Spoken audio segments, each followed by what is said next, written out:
Today we're going to talk about assertiveness, or what you focus on, you get more of. Being passive is the opposite of assertiveness. Passive is defined as accepting or allowing what others do without active response or resistance. Many times with children, we treat situations passively that require a direct, assertive response. In order to provide this level of feedback and expectation, you must start with the end in mind. Asking a few questions. Number one, what is it that you want? Number two, how do you want it done? And number three, how will you know it's been completed? Asking a child, for example, if they're ready to clean up, takes your power as the teacher to determine when the room will be cleaned up and places it into the hands of the child. When do you suppose they'll be ready to clean up? When it is time to clean up, the expectations are established by you, the teacher. What is it then that you want? It's time to clean up. How do you want it done? Make sure you return everything to its place. And how will you know that it's been completed?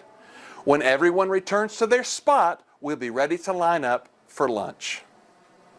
Remember, we're in the business of teaching social, emotional, or behavioral developmental skills. Some of our students may have habits driven by passive behavior management that they've experienced outside of our classrooms. Consider the contrast of these approaches to fulfilling expectations. Statements like, "You're always making us late by not doing the thing that I want you to do. If you don't stop whining, we're going to go home," which is probably my favorite line to hear at Walmart with an adult with a buggy full of food and a child that's just driving them nuts. It's an empty threat. They're not going to leave their basket and just go home. "Don't let me get to 3, and then they begin to count. 1, 2, 2.5, 2 3/4. Passive discipline like this often extends the expectation down the road. The child knows that you're not serious until you start counting. The goal of assertiveness is clarity. In her book, Conscious Discipline, 7 Skills for a Brain Smart Classroom, Becky Bailey outlines 7 steps to assertiveness. Number 1, tell children what to do. State what you want, what your needs are, and your expectations very clearly. Number 2, send the nonverbal message, just do it, in the tone of your voice. Match your nonverbal and your verbal communication. Sound sure of yourself and use gestures to provide information. Be clear and direct. Give children's choices only when choices really exist. It's story time rather than, "Are you ready for a story?" Number 4, give children usable information.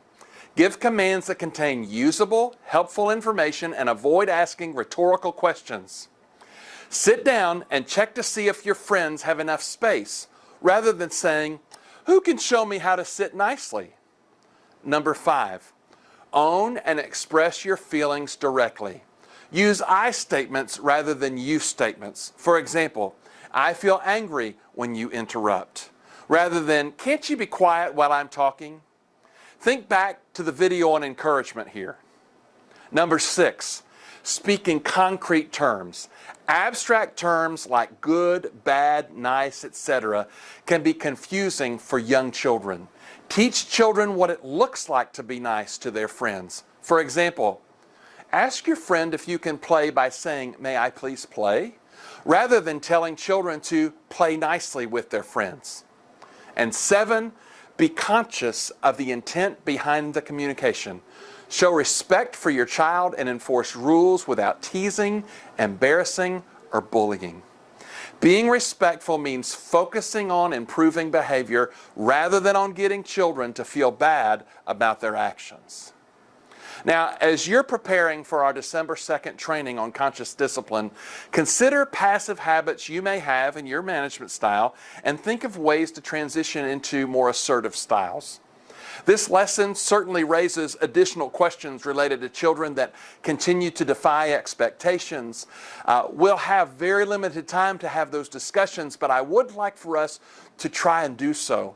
So come with some of your questions and ideas of ways to assist high-need behavioral children. I'm looking forward to this lesson on December the 2nd. See you then.